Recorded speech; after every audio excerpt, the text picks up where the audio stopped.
that's what we're saying in these rallies that we go to, that this is not the time to be depressed and, given to that darkness. We have to just keep fighting and showing up for all of those people who can't go out back home. Yeah. I feel that very deeply because that's exactly what it is, right? Like, you have to respect everybody that's made their sacrifices, but the best way to respect them is that you can't, because the Ayatollah, really what they want to do is they want to put you in such a state of mourning and distraught that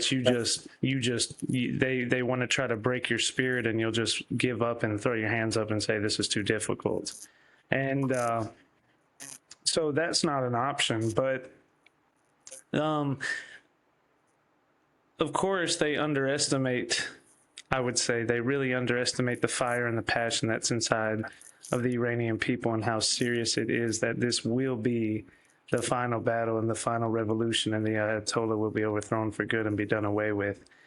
I do find that it's a very interesting thing. It's a very interesting dichotomy to see the Iranian people have to mourn inside of them, but at the same time, so focused on absolutely overthrowing the revolution.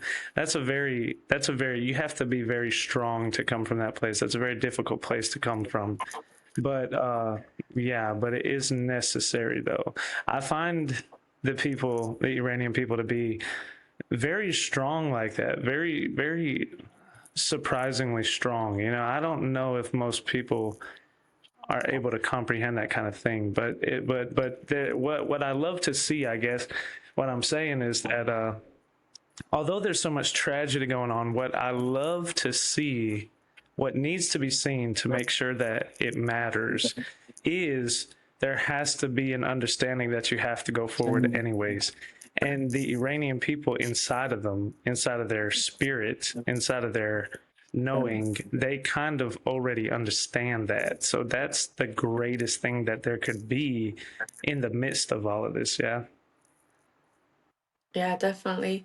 I see it so much more clearly now that because we've had such a painful past. I mean, Iranians, they like to keep a good face, right, in their personal lives, but a lot of non-Iranians don't know what we've seen.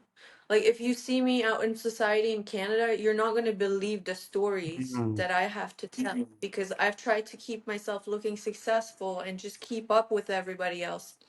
But the truth is, I've seen so many horrors since I was born because I'm 33 years old, that regime is 50 years old. Mm-hmm. So when I was born in the midst of the dictatorship, the murders, there were chain murders, there were executions publicly in the streets.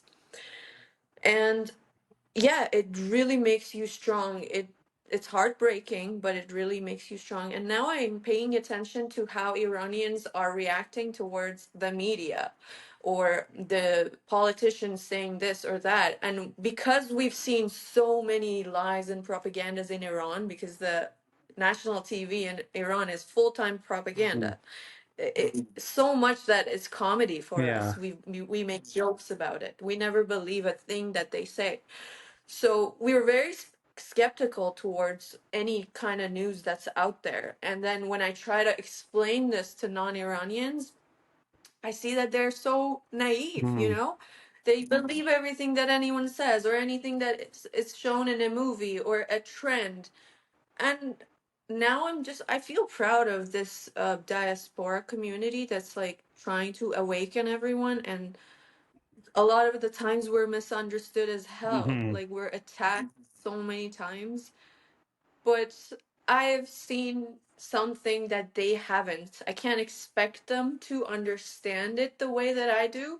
I can only come from a place of sharing my truth and just keep doing it until somebody has compassion and understands it. And when I see people like you, I really, it's very heartwarming. I really appreciate the time to just pause and listen and, just think for yourself.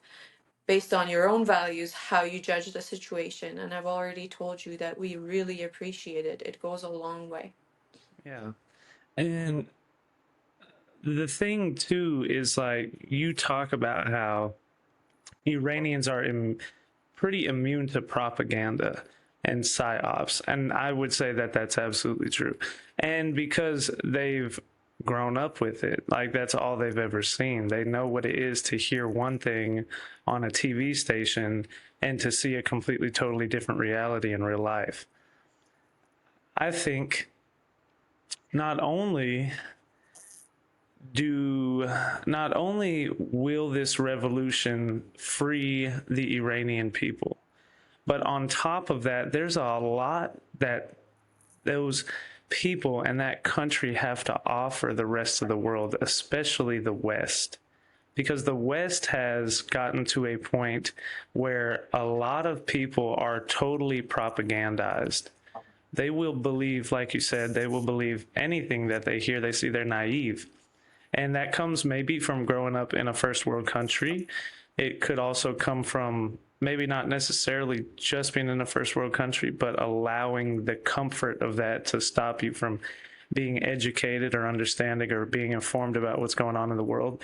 But that's why I think it's so important for people to hear what the people are saying, because that sheds a light into the country and the regime itself and into radical Islam as a whole throughout the world. Like it's not just some kind of USA, CIA, Zionist, Mossad, anti-Muslim propaganda that's just trying to promote this narrative. There is a real threat to Islamic theocracy over a region, and it is as bad as it's said to have been. Yeah. Yeah, definitely. You know, since I came here in 2018, I've been active since I landed here. So I've tried everything to just inform the world about what's happening. There's always been people being executed, and we went out. In the beginning, we were like 10 people. Now it's a whole young street in Toronto filled with hundreds of thousands of people.